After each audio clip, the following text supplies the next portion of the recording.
અરે ઓછું નાક પણ અસલી નાક. MDH કાશ્મીરી લાલ મરચાની પાવડર. મહત્વપૂર્ણ સમાચાર અમદાવાદથી, જ્યાં બાપુનગર એપ્રોચ પાસે દુકાનમાં આગ લાગી છે. અગમ્ય કારણસર બે દુકાનોમાં આગનો બનાવ સામે આવ્યો છે. વીજવારમાં સ્પાર્ક પછી આગે મોટું રૂપ ધારણ કર્યું છે. ફાયર બ્રિગેડની બે ગાડી આગ બુઝાવવા કામે લાગી હોવાના સમાચાર. બાપુનગર એપ્રોચ પાસેનો બનાવ છે. વધુ વાત કરવા જોડાશે અમારા સંવાદદાતા સચિન. સચિન, શું બધું અપડેટ?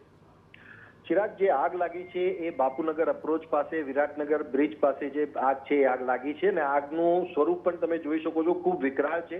દુકાનમાં જે આગ લાગી છે એના સાથે સાથે આસપાસની જે પ્રોપર્ટી છે એમાં પણ નુકસાન છે અને એમાં પણ આગ ફેલાઈ છે. એ પ્રકારના દ્રશ્યો સામે આવી રહ્યા છે. મહત્વની બાબત અહીંયા એ છે કે આગ એટલી વિકરાળ છે કે જે ઇલેક્ટ્રિસિટી વાયર્સ ત્યાંથી જે જઈ રહ્યા હોય કે પછી જે ડીપી ત્યાં મૂક્યું હોય ત્યાં પણ સ્પાર્ક થતું આપણને દેખાઈ રહ્યું છે. એટલે આગ કેટલી ભયાનક અને વિકરાળ છે એ આપણે જોઈ અને સમજી શકાય છે. ફાયર બ્રિગેડને કોલ મળતા જ ફાયર બ્રિગેડની જે ગાડીઓ છે ત્યાં ઘટના સ્થળે પહોંચી છે. શરૂઆતમાં બે ગાડી ગઈ હતી, એના પછી બીજી એક ગાડી પણ ત્યાં ઘટના સ્થળે પહોંચી છે અને આગને કારણે આખો રોડ છે, રોડ પણ જાણે બ્લોક કરી દેવાયો હોય એક પ્રકારની પરિસ્થિતિ અત્યારે છે.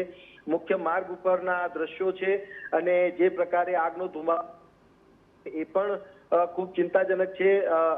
આગમાં હજુ કોઈને ઈજા થઈ છે કે પછી કોઈ વ્યક્તિ અંદર હતું કે કેમ કે પછી શું આખી ઘટના છે એમાં હજુ આગળની વિગતો આવવાની બાકી છે. પરંતુ આ જે આગ છે એ આગ ખૂબ વિકરાળ છે અને આસપાસ ના જે દુકાનો છે કે આસપાસની જે પ્રોપર્ટી છે કોમ્પ્લેક્સમાં ત્યાં પણ એની જે અસર છે અસર જોવા મળી રહી છે. સચિન, જે રીતે આ દ્રશ્યો સામે આવે છે, ચાલુ આગમાં સ્પાર્કના દ્રશ્યો પણ જોઈ શકાય છે. લગભગ 3 ગાડી ત્યાં પહોંચી હોવાના સમાચાર છે ફાયર બ્રિગેડની.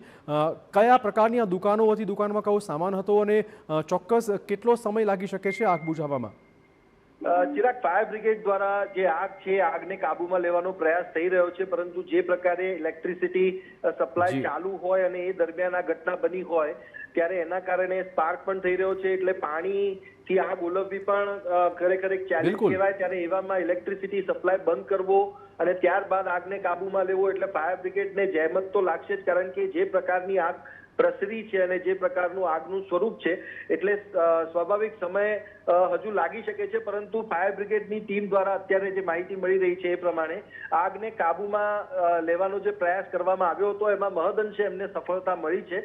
પરંતુ આ જે દુકાન હતી એમાં શું મટીરિયલ હતું અને કેમ આટલી વિકરાળ આગ થઈ છે અને એ મટીરિયલ ત્યાં શું હતું, તેના કારણે આગ આટલી વધારે પ્રમાણમાં ફેલાઈ છે અને આટલું વિકરાળ સ્વરૂપ ધારણ કર્યું છે, એ વિગતો ફાયર બ્રિગેડ દ્વારા આગ ઓલવી લેવામાં આવે ત્યારબાદ એની વિગતો સામે મળી શકે. અને જે કોમ્પ્લેક્સમાં આગ લાગી છે, કોની દુકાન છે અને શું મટીરિયલ એમાં હતું, એ તમામ વિગતો પણ જે વ્યક્તિઓ અત્યારે તમામ જે છે એ ત્યાં પ્રાયોરિટીના ભાગરૂપે પહેલા આગ ઓલવવા માટેનું જે છે એના અંદર લાગ્યા છે અને પહેલા એ આગ ઓલવાય પછી ત્યારબાદ સમગ્ર હકીકત સામે આવી શકે છે કે આ ખરેખર આગ આટલી વિકરાળ કેમ થઈ અને શું મટીરિયલ એમાં હતું. ધન્યવાદ સચિન, તમામ જાણકારી બદલ. તો આપણે કહી દઈએ કે લગભગ 2 દુકાનમાં આ મોટી આગ ફાટી નીકળી છે.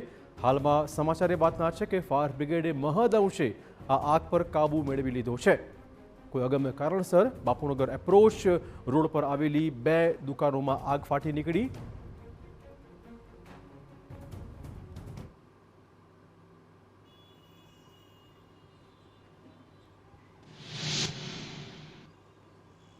MDH બિરયાની મસાલા, પારંપરિક બિરયાનીનો અસલી સ્વાદ. असली मसाले साच साच MDH